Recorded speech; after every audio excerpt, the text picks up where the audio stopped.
Welcome to Outside Sales Talk, where we meet with industry experts to learn the strategies and tactics that make them successful.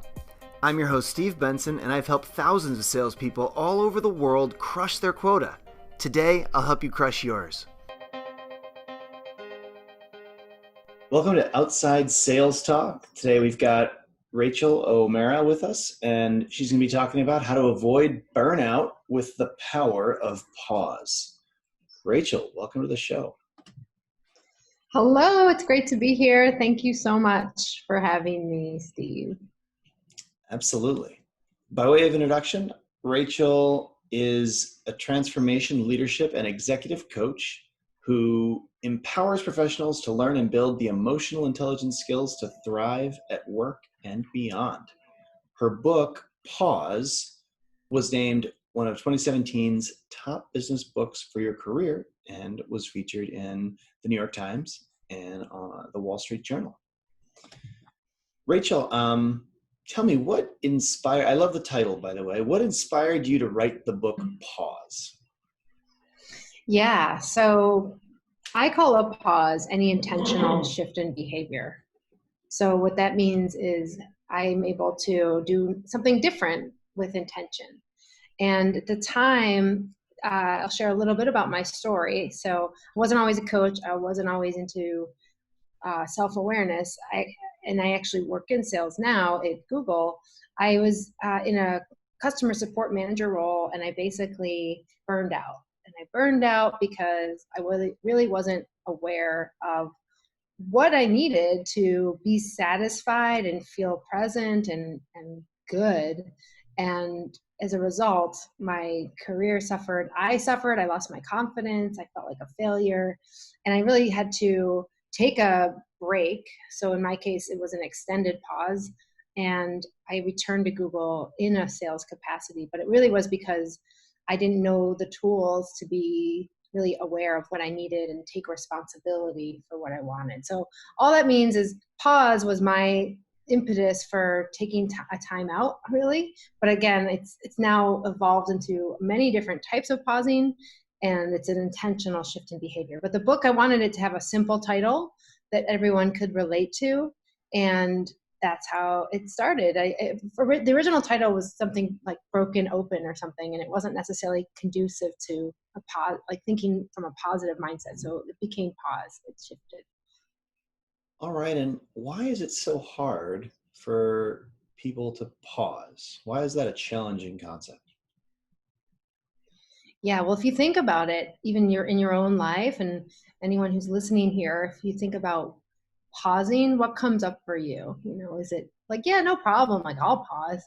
I highly doubt it. All of us we're all here and driven in our own objectives and getting results, whether it's sales or in our own personal lives with our families or partners and pets and all of those things. So we think there's a perception that we'll look like slackers and that it's not okay to pause. And in fact, our society rewards productivity and sustainability, but really in the terms of short term. So I call it the pause paradox, actually, where we are so driven and doing things and go and checking off our to-do list that we forget to pause, and it's actually the counterintuitive move that we think of. And what I propose is to think of pausing as an opportunity. Well, think of it as an opportunity for yourself to take a moment that can serve you, even if it's just a breath, a conscious breath. Like that, just a belly breath pause. It can also be a walk that you're going to go to anyway, or brushing your teeth or something like that. But you're creating things that are more intentional. You're aware and noticing new things. Maybe you're noticing the bubbles on your teeth and the texture of the toothpaste in a way that feels really new or different. And so we don't know it's okay to pause. We've been taught our whole lives, go. For me, my family, we were rewarded for good grades and doing well. However, as I learned when I did burn out after a couple of years at Google, I was doing that, but it wasn't working anymore because I'd lost sight of what I needed. And I didn't pause. I didn't take a moment to really check in and say, how's it going? why isn't this working? What is it that could change, that I could change? And that's why I think it's hard for all of us. And that's why we need to make it intentional. We need to make pause not a passive autopilot thing, but something that can really help us create more meaning and more results in service to our doing. And tell me about why pausing, how does this relate to field salespeople? Why is pausing so beneficial, or how could it be beneficial for your average overloaded field salesperson? Yeah. Well, here to all of those field salespeople out there, and I commend you for all the work that you're doing, because you're in service to your vision of what your goals are, and becoming all you can be. However, that comes at a price sometimes if we're, years in, and maybe we're a little bit ambivalent. Or I'm not saying this is everyone, but maybe there's like, you notice, and I'm getting into the signs now, but maybe you notice you used to love what you do and now you're questioning it or wondering why you're doing it. And so when you get those signs, that's the first sign of knowing you need a pause. Again, a pause is any intentional shift in behavior.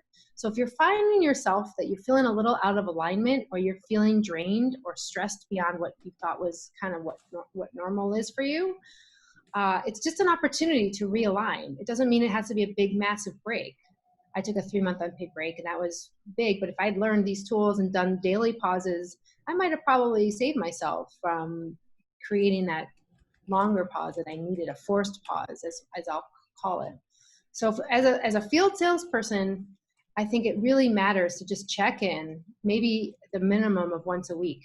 And you could make it a routine, like Monday morning as you start your week. How am I doing?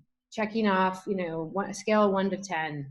On a scale of 1 to 10 today, how am I doing? And then you can even do a little more digging in terms of like, where am I not doing well? Like, oh man, I so overate this weekend and indulged in fried chicken, and that just made me feel like junk. And I would probably give myself a 5 out of 10 on that. So, okay, well, what could I do today, right now, to help me align? Okay, maybe I'll eat a little better today. I'm going to have some salad. I had cheese and wine for dinner last night, and that's it. Ooh, that sounds yummy. Cheese and wine for dinner. There was some I bread can relate involved. to that. Yeah, totally. I can relate to that. But I think, yeah, like it's such a good way to think about it, because I think people in general, we have this mindset of like, I can't pause. I got to keep going. I got this list to do. I got 50 calls to make today. Da da da da. So great, but in those moments in between, it could just literally be a breath, and ask yourself, how am I feeling? Emotions. We are salespeople. We build relationships. That is the crux of our business, whatever you're selling. And if I'm not checked into how I feel and can be in relationship with someone, my guess is I'm not as good as I could be in the moment to be at my best. So the pausing for that is a little bit of a reset in that way. Whatever works for you is the other part of that too.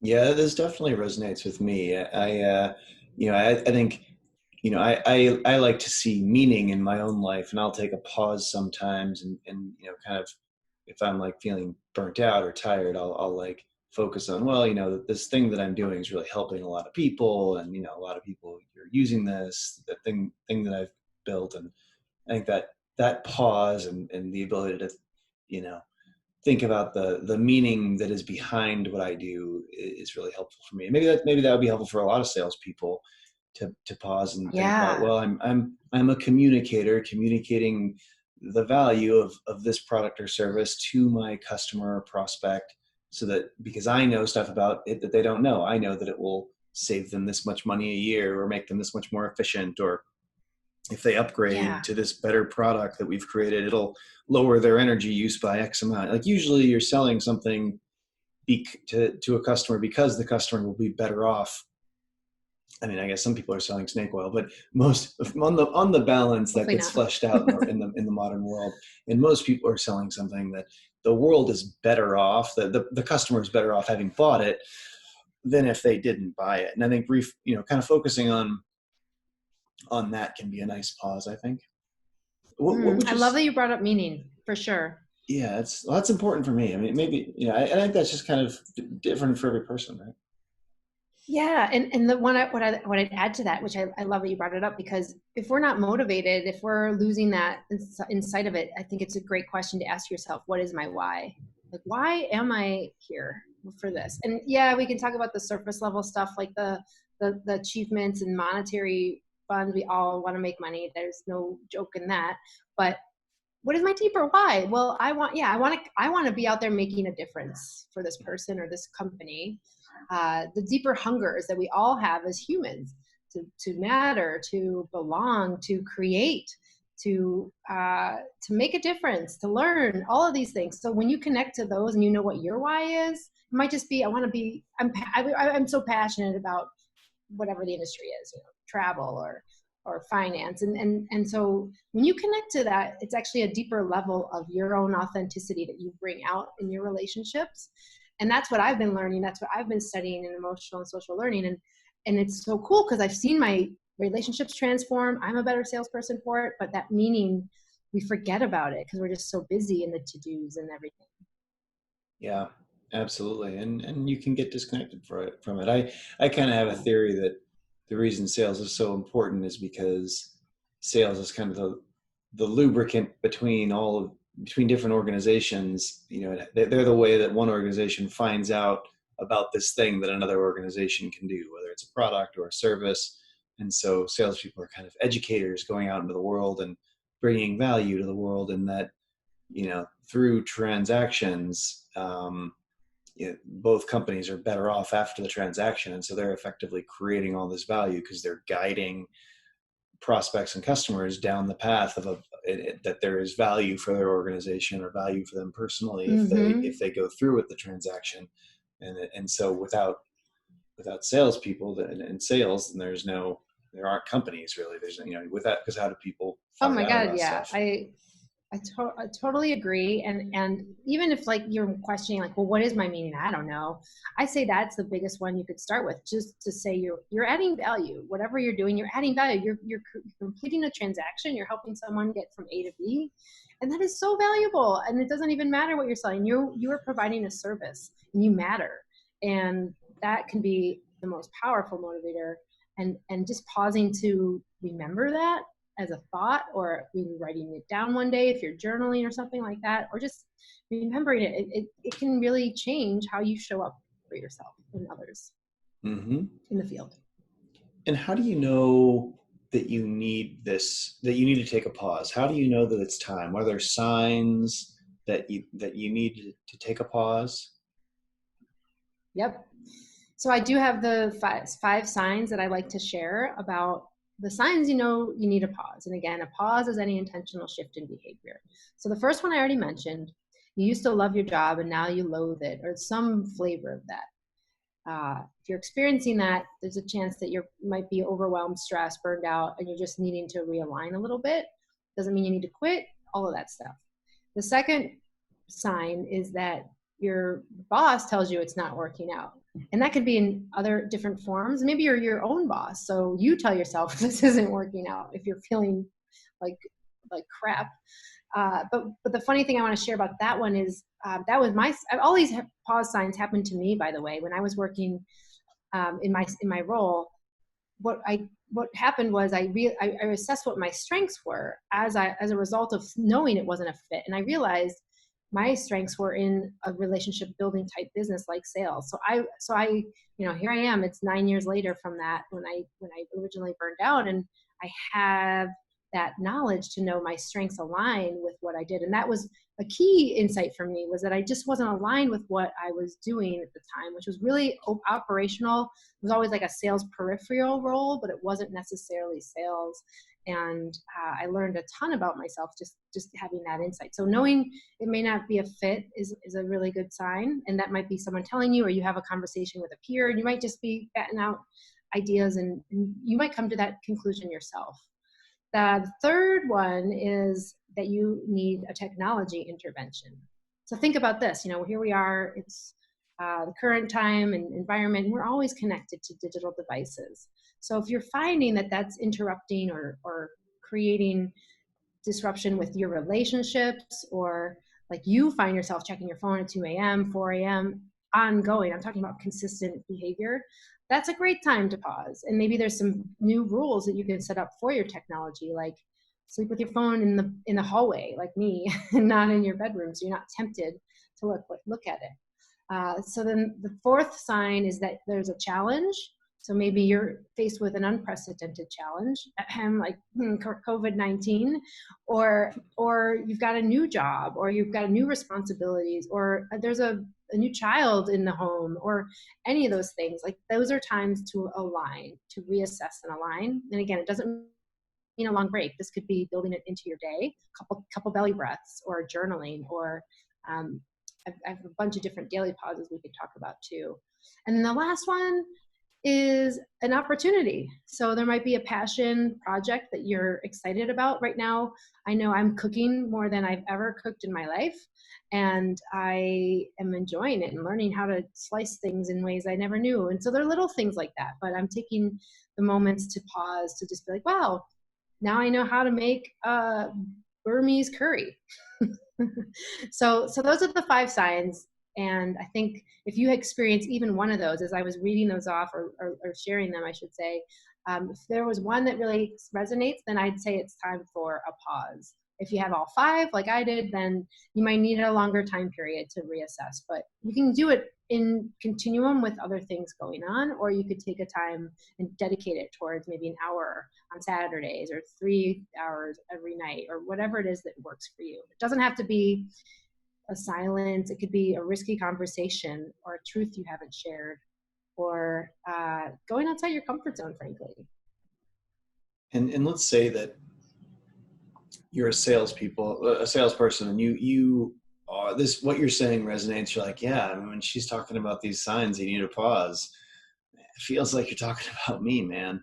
Like if that's kind of your perspective, how do you start this process? What's the first step that you take? Because it feels like this is a very customized process for different people.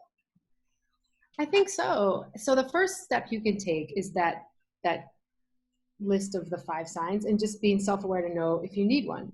So if you had one of those signs come up, like, yeah, I hate my job right now.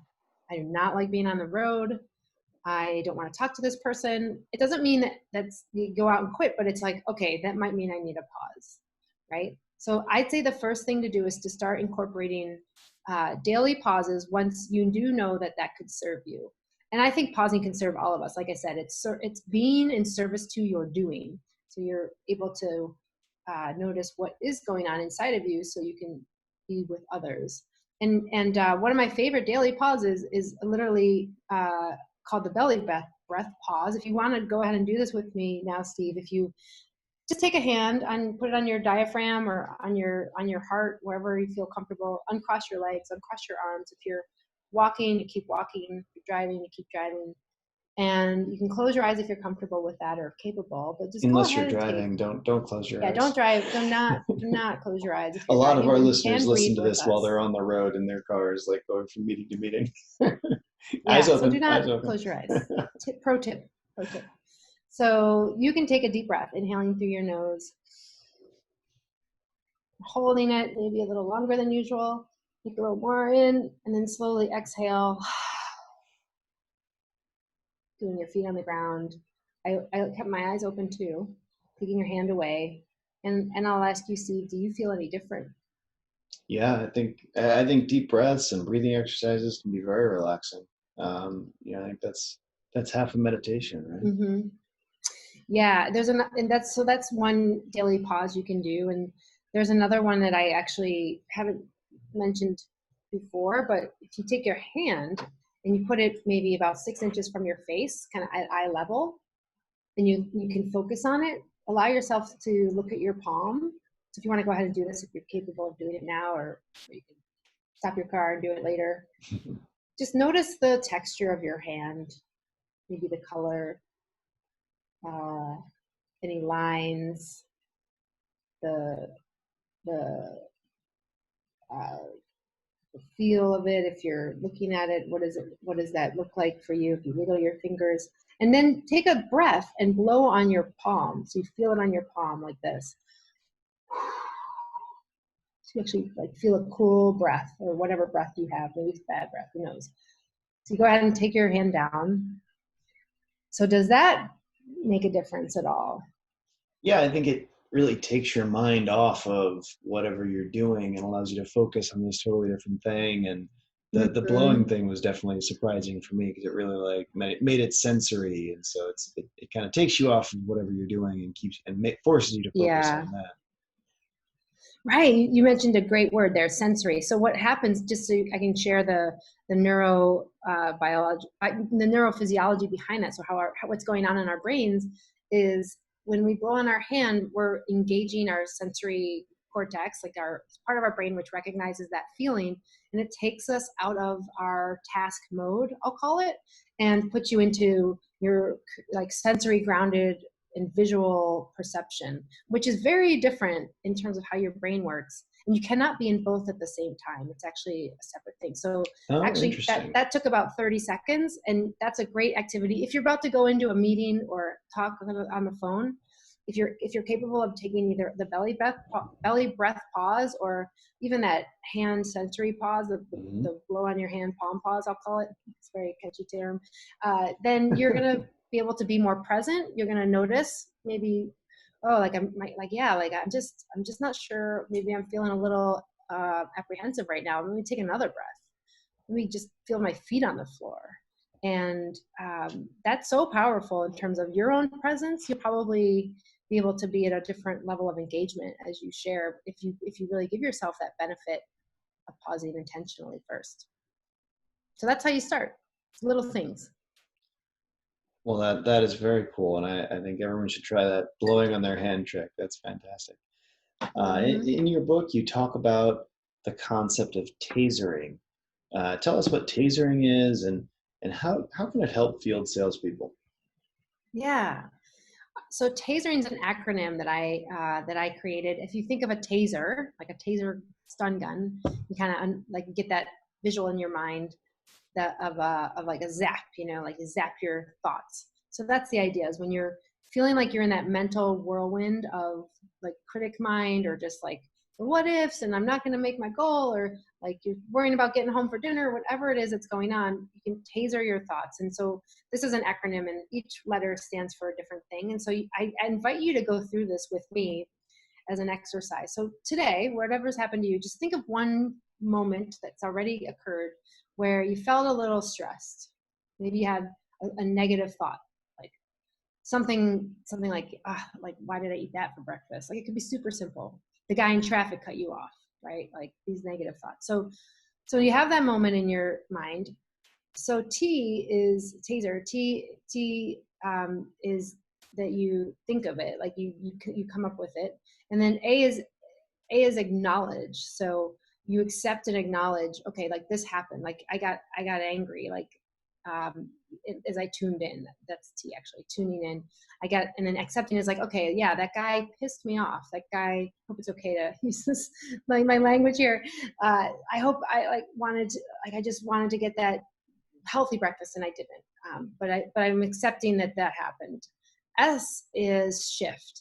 So, okay, if that's what happened, what would you want to be? How would you want to feel right now? And feeling is, again, really important. So it's like, I just want to feel happy. And I work with 5 primary emotions. These are a great tool. So you could name a feeling: fear, joy, sadness, anger, or hurt. Fear, joy, sadness, anger, hurt. So this is kind of like 2 tools in one. But you could just say, like, I like shifting. I want to feel joy. I want to feel more happy again. I want to feel more relaxed. Great. So E is expressing. Expressing it, meaning you can say it out loud if you're by yourself and comfortable with that. Like, I want to feel good again. I'm okay. You can write it down. You could say it in your mind if you're with others and you don't feel comfortable saying it. And R is really repeat. It's repeat, and just do it the next time it happens, because this is you being more aware in the moment, and then you're able to shift into what serves you much more and is more empowering as you go about your day. And so a lot of times we aren't even aware of us speaking in that critic mind to ourselves, or we just have this bubbling underneath the surface agitation or sadness or anger or whatever it is, fear. And if you allow yourself to tune in, accept, shift, express, and then repeat it again, you're giving yourself permission to shift and change your behavior. And over time, that actually really can change you to help you be more aware, to think in positive amounts, as well as getting out of that negative mindset faster. And that's the name of the game, and that we're all wired for negativity, unfortunately, but it's how we survived our millions of years and evolved. So we need to take effort to shift it. And then you know what happens. I'll ask you what is different in your day when you actually feel more attuned to how you feel and like feeling good. I think if you're feeling good and attuned, you're able to focus better. You're able to reduce distraction and focus on really what's really important. I think if there's negativity or distractions, I think they can really take your mind keep your eye off the ball. Yeah. And I think navigating negativity is a big part of what you're talking about. How can salespeople better navigate negativity with this pause process? Yeah, I think that's such a golden ticket question, in that there's no magic bullet, as we all know. However, the more we can intentionally shift our behavior to get out of negativity, at least to be objective. It doesn't have to be positive. I'm not promoting that. I don't want to be Pollyanna here, but navigating negativity to me means taking a moment to assess if I'm in my head, or if I'm subjective, if I'm blaming myself, or if I'm fortune telling, I'm predicting the meeting will go poorly. I don't know that. How could I bring myself back to being objective? So one of the best tools that I know to do that is to name a feeling, like we just did: fear, hurt, joy, sadness, anger. And I know this is new for a lot of people. No one's really taught this.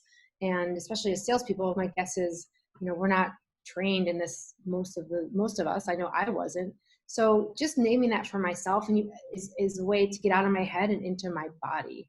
And we need that when we're in those moments of negativity, because our minds are creatures of habit and love patterns and love to sustain what we know. So it takes extra effort, and it's hard work. It's actually a courageous act to say, whoa, hold on a second, and not blame yourself, but say, is that true? I don't know if they're going to say no. And they said no the last 12 times, but I don't know if they're going to say no. So I feel fear. And so, wow, okay, well, how can I show up to just trust myself right now and to feel okay? Well, I'm going to take a couple breaths and go into this meeting knowing that I'm going to be present, and I'm going to share what I know because I believe in what I'm creating for this person. Something like that. So I think it's about getting out of that mindset from subjective and negative to objective. And how do you plan for this? In your book, you talk about the active pause plan. How does a salesperson create an active pause plan? Right. So that's a mouthful: active pause plan. But all it really means is a plan for you, and it incorporates pausing. So I invite all of us, if you're listening right now, to just think of one challenge you're currently experiencing, because we can do this right now. It takes a couple minutes. That's it.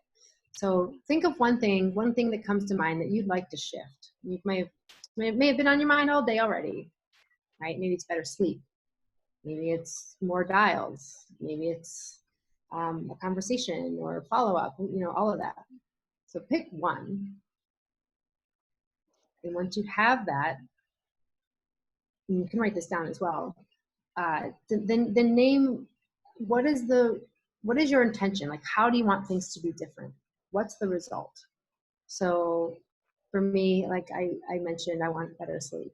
So my intention is I want to sleep 7 hours a night, and I want to feel better. I want to feel more energized. I want to eat more healthy. I don't want to be suffering on 5 or 6 hours and just going through my day, for an example. And then once you have the intention or result, then how much time are you willing to invest in this? So for me, in the sleep example, I'll go to bed, lights out at 11:30, like drop dead 11:30 p.m. But that means I'm starting to get ready at 11, and maybe I put my devices away at 10:30 p.m. So I'm creating boundaries for myself, by the way, that I'm doing that. So to recap that, it's like you pick one challenge, one thing you want to shift. What's the result you want? How much time do you want to commit to it? So it might be, yeah, no phones at dinner. So that means for an hour at dinner, I'm not on my phone, or at lunch, you know. And then it doesn't have to have you don't have to have all the details figured out. This is not about perfection. This is an experiment. So that's the best way to start a pause plan. And you could put it on a Post-it note. And then the best way we know in goals have like a 30% more success rate is if we tell someone about our goal. So think of that like a goal. Your pause is active, like you're working towards this, but it's also an intentional shift in behavior. So sharing it with someone as an accountability buddy or a family member or like a partner or whatever works for you, I think is one of the most powerful ways we can make sure we follow through. We might have the best intentions, but it never hurts to get more support. Absolutely. And can you plan to do this on a daily basis? Like if you, this seems like a habit that you can kind of form. Yeah, in my case, and what I would say is the daily pauses. So those belly breath pauses, or the blow on your palm pause, or if you brush your teeth with the opposite hand and notice like just what's going on in the moment. Those are the practice to do daily, because that's when new thoughts arise. You get out of the to-do list in your head. You start activating your thinking brain, the prefrontal cortex. You get more excited, and visioning and creativity happens. That is what I would say daily. But I would say a daily, the pause plan, you could do that weekly. You could do one a week. I would recommend starting out with one.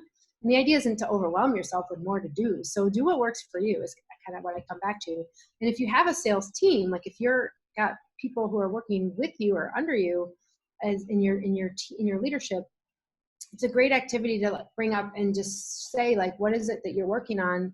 What are you intentionally shifting this week? And that's a great way to connect in community, to boost rapport, and to build relationships that are a support team for each other within your team. So you can go out there and just check in on each other, or you can come up and have this be more of an overall effort to choose to be different in the ways that might help you be more present and really more effective as a field salesperson. All right. And what if this is a longer term thing? What if you were someone who took a week or a month, or like you did, a 3-month pause? What are your tips to, I've had employees that over the years that needed to do something like that. How do you, when they come back, or when a salesperson comes back to their job, what are some things they can think about to change once they return back to work or back to their role, that they can keep from becoming burnt out again in the future, and they can make their lives better after this pause? Yeah, that's great. Well, and what comes up for me is, think of it the last time you went on a holiday or a vacation where you really disconnected from your work. And maybe you weren't disconnected, but in general, maybe you felt more refreshed, right? So that's what we're going for with a pause. If it's more than a couple, more than even a couple hours. And so I invite you to think about what you did that last time to create that for yourself. And what I think it comes down to a few things. And when you do return, no matter what happened and what you did, I call it the keeping your pause mindset. Like it's almost as if you didn't stop being on pause, but you came back and now you're fully functioning in your work, but you can continue that mindset. And I think the first one is when we are on vacation or in a new place, we notice new things. We're more curious. And so that's what's called the growth mindset with Carol Dweck's work. So allow yourself to be curious and just say, like, well, what am I noticing? And if you're finding yourself in negative thoughts, again, you can be more objective and say, like, what am I feeling? I'm just sad because I'm back at work. Oh, okay. Well, what else am I noticing? Oh, I haven't talked to this guy in a long time. So follow your hungers to engage if you're noticing like an urge to talk to somebody or to share something or to write to someone, email, connect. Because that's the aliveness that you can harness. And I think when we're on a pause, we really get a chance to access that in new ways that may have been kind of glossed over when we're in those moments of being busy. We forget. So when you come back, it's about following your instincts of being curious, noticing new things, and then allowing that aliveness to bubble up. So, don't shut yourself down if you're feeling like, oh, I'll do that later. Give yourself the permission to give someone a call. I mean, that's what we're doing in I think in the world of sales, is building relationships, building rapport, even if it's someone you haven't done business with in a million years. I think when we allow ourselves to be present and then to communicate authentically is the second part of that. So it's not about going back to old ways. It's about what's working for you now. In most cases, and at least in my case, I was out of alignment with what really mattered to me. I wasn't present. I was blaming other people for what happened to me. And now I was taking responsibility and just enjoying the moment with others. I was very present, and I learned that, but it didn't come easy. So I think that's my message is being able to allow yourself to keep that mindset. Growth mindset is so important.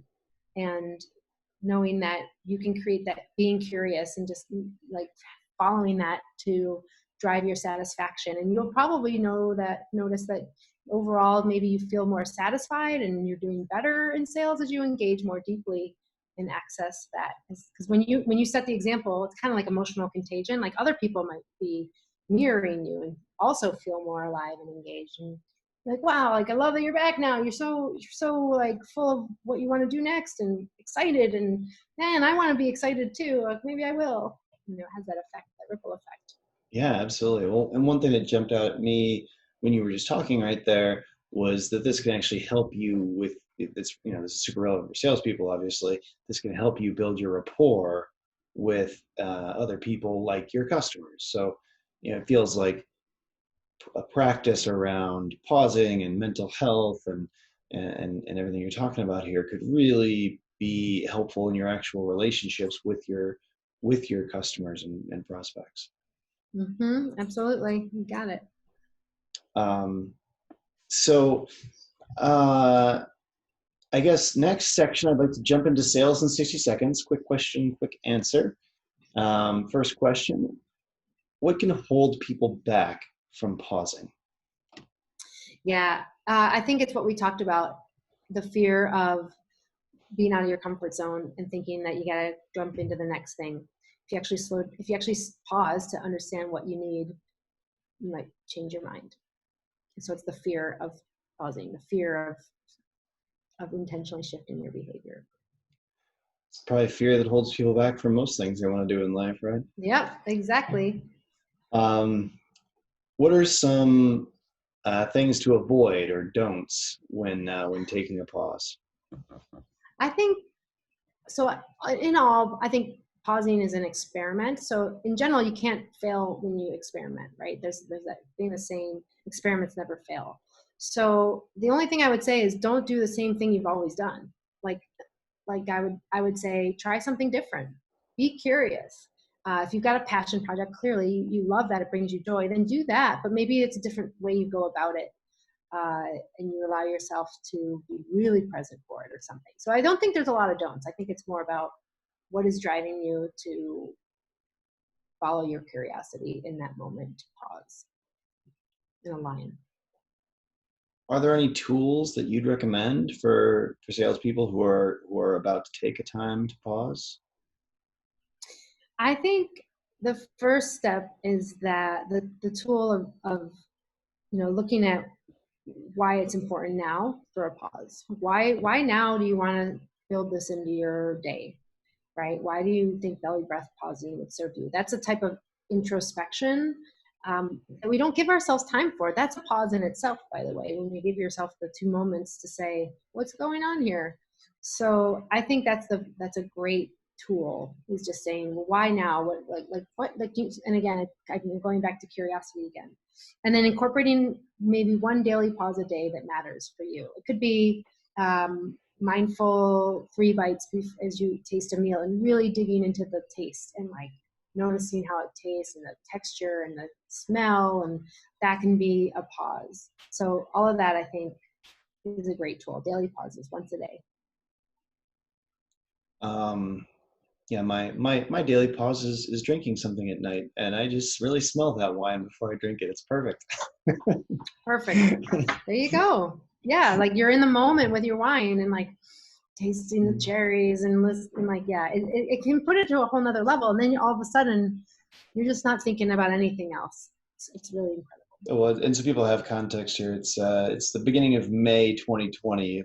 If you're listening to this in 2022 or something, it's just kind of the early days of the whole COVID situation, and so we're locked down at home.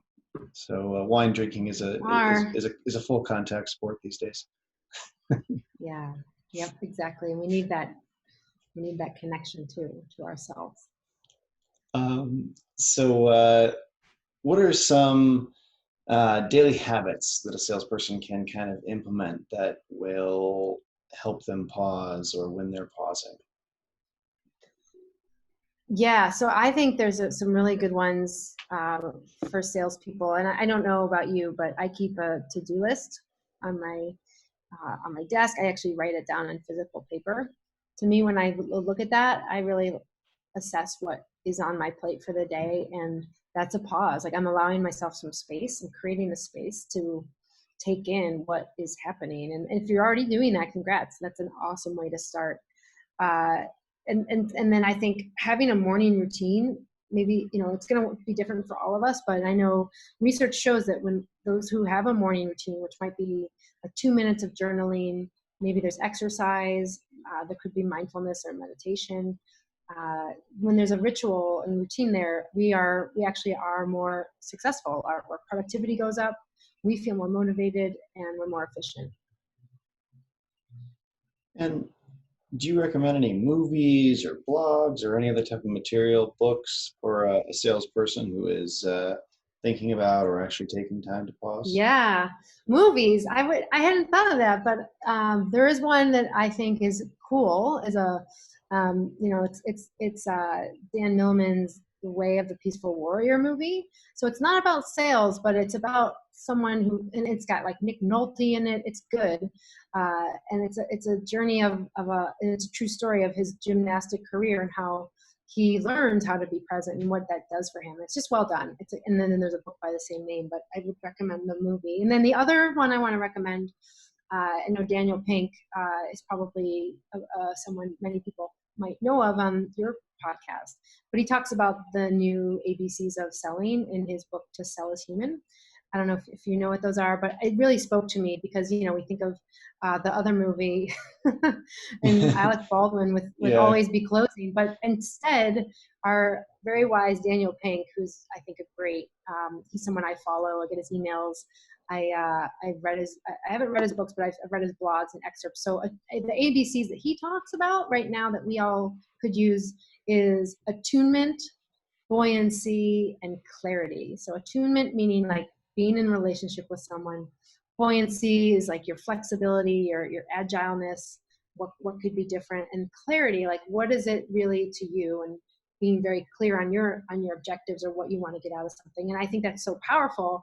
And I think pausing is in service to all of those. If you are pausing just to write those down or thinking of those, I recommend To Sell is Human, because he talks about how we are all selling all the time. And who isn't, right? We're in the profession, so we know it a little better, but man, we're all selling all the time. Absolutely. Well, I think Daniel Pink's ABCs have very little to do with Glenn Gary, Glenn Ross. Different direction they're going there. The Glenn Gary, yep. What would you say your top piece of advice is for our listeners? Yeah, I think from my perspective, sales can be really hard. Meaning, like, you get it's your job to always be on the front lines, and whether you're inside sales or field sales or anything, like your job is to build relationships, and people buy from people. And so the top advice I have is, like all of these are skills, our human relationship skills are way undervalued and underutilized in our field. I know we are all, working on those things, but what if we all chose to really just be intentional more often? What would that mean for you in sales and things like that?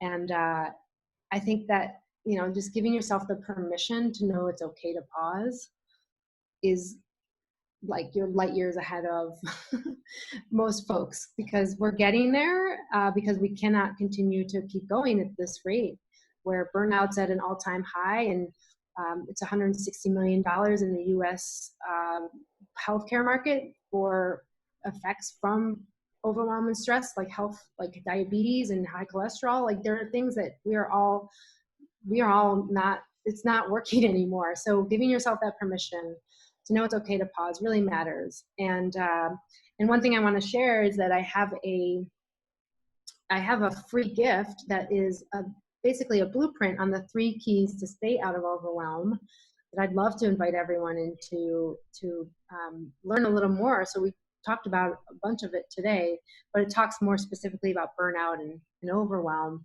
And that's on my website, RachaelO'Meara.com, and I invite you to go grab it. It's called 3 Keys to Get Out of Overwhelm.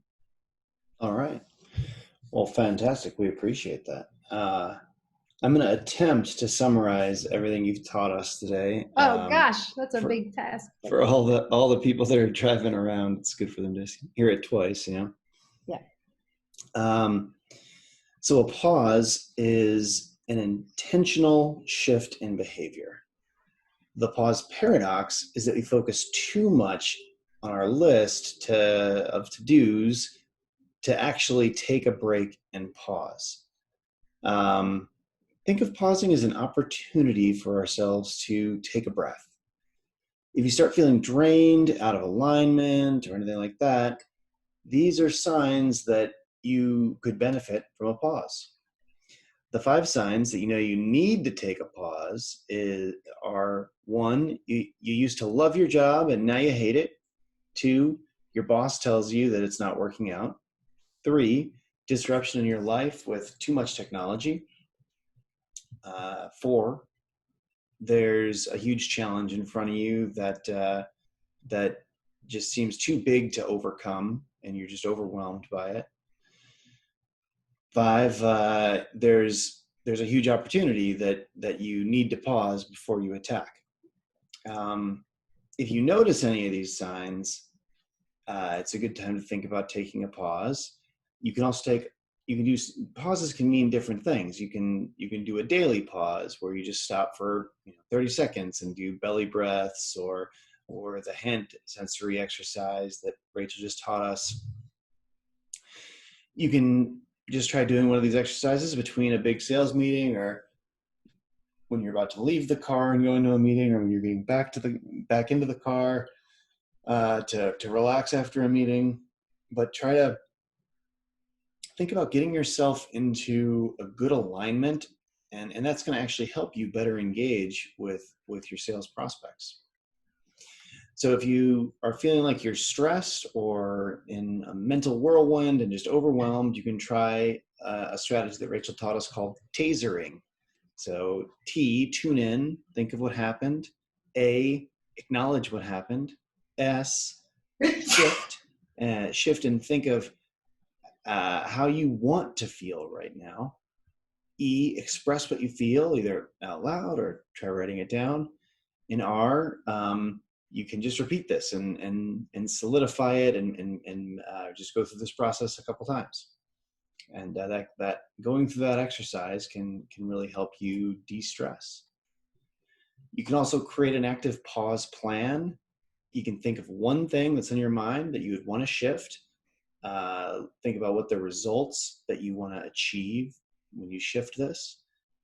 Think about how much time are you going to be willing to give to this goal. And you can make sure you tell someone about your plan, and that will help you stick to your plan. Keep a pause mindset once you're back from a pause. Allow yourself to be curious, notice new things, and be present and communicate effectively. So kind of take the lessons that you learned from your pause once you're back from it. It really, really some awesome messages here, Rachael. Where can listeners read more about your work? Where can they reach out to you? You mentioned Rachael OMeara.com already, but what else? What would you recommend to Yeah. people that want to learn more about this? Yeah, I would say I also have a podcast, and if you're interested in pausing more often, join me on my podcast. It's called The Pausecast.